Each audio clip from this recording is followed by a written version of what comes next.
November 28, 2017 at 4:19 p.m. China is planning to send troops to Syria to aid President Bashar al-Assad's forces, according to the new Khaleej. According to informed sources, the move comes as China becomes increasingly concerned with the presence of Islamic militants in the East Turkestan region, who have been cited aiding opposition groups in Syria. Last week, during a meeting with Syrian presidential advisor Bouthaina Shaaban, Chinese Foreign Minister Wang Yi praised the regime's efforts at tackling the fighters from the Islamic East Turkestan movement.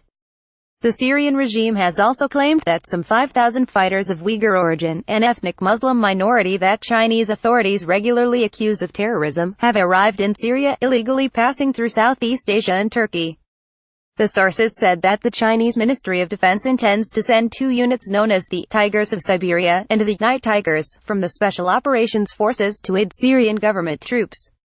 Russia to reduce forces in Syria by end of the year. This is not the first time Chinese troops have crossed into Syria. In 2015, the Syrian regime permitted some 5,000 soldiers to enter its territory as allied forces and stationed them in the western region of Latakia.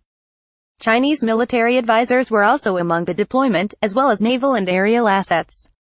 China is one of the 5 veto-wielding powers of the UN Security Council and, along with Russia, has used its power on more than one occasion to protect the interests of the Syrian regime.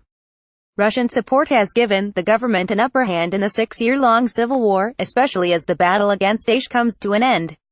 More than 500,000 people are believed to have been killed since 2011, the vast majority by the Assad government and allied forces. The regime has also used chemical weapons against civilians and prevented aid from reaching those affected on the ground. UN officials further estimate that some 10 million people have been displaced as a result of the fighting. Russia proposed Syria summit draws mixed reactions from international community.